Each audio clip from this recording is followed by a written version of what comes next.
Hi, this is our third week of our Advent series on the Modern Family.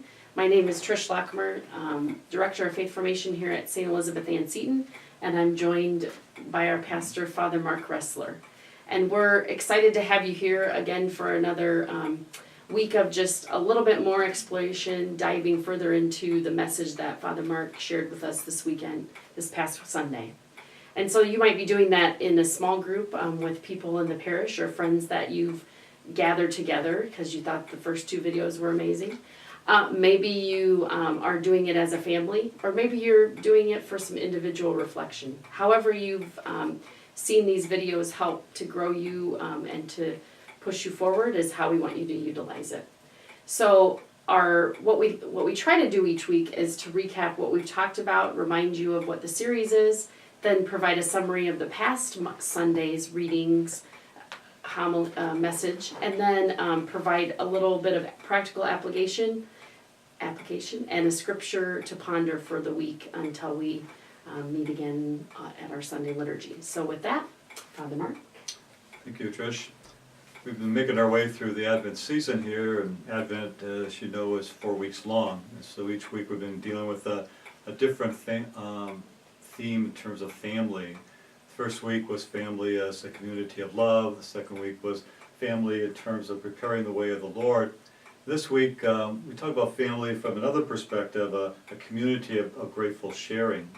I think as we take a look at family, it seems to be obvious that sharing has to be part of this. You just don't live with these same people all the time, and there's no giving and receiving. There has to be both, giving and receiving. That's what sharing is about. It's not just giving all the time, or it's not just receiving all the time. There's a dynamic in there of giving and receiving. The ultimate side of this, of course, is Jesus himself. He gave his life up on the cross, that sort of thing. So ultimate giving, sharing his life with us then. In families then, take a look at my own family. Again, there was always this giving and receiving going on. Obviously, parents give a lot more than kids do sometimes. They provide roof over your head, food, clothing, all that sort of thing.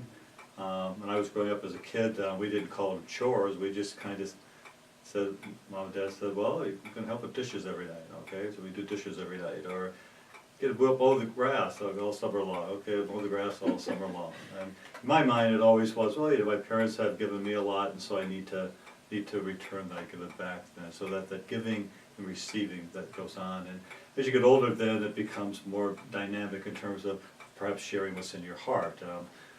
They share, I share, and so there's a relationship deepens that way then as well. So I think when you're talking about grateful sharing, it can occur on all different kinds of levels in family life. I'm reminded by the message that we heard this weekend that it's almost a sense of an attitude of gratitude. We're grateful for what we've been given, and so because of that, we become generous. Father Mark mentioned the only response to God's generosity is to be grateful and to share it with others, including our family. How true is that? When was the last time you listed all of 10 things you're grateful for instead of 10 things you really want for this upcoming season of Christmas, even though maybe you've already given everybody your list, 10 things you're grateful for. And then because of that, and because of all the people that are in your lives, and most of those things I'm guessing are not going to be things but people and relationships, and because of the ways that you've been blessed, we're called to be a blessing. And so that happens first and foremost within our families, the generosity that we share to our family members and our extended family, our in-laws. Mine don't live close by, but I'm always being called in my heart to be generous to them, even when that's maybe not the first thing I want to do. So our scripture this week really will help you to kind of remember that when you get into that sense of entitlement or, my life is so much worse off than those people, you can be on Facebook all day long and realize that your life is the worst life ever, or you can be really glad that you're not in another situation. But either way, social media isn't reality, and a lot of it is edited. So the reality is to be grateful for what we have. And our scripture this week from Philippians 4:4 says, "Rejoice in the Lord always."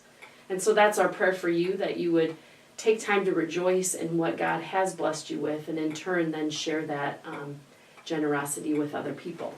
So we invite you now to utilize the handout of questions that we've given you, and to enjoy some reflection with those that you are with. Until our last week.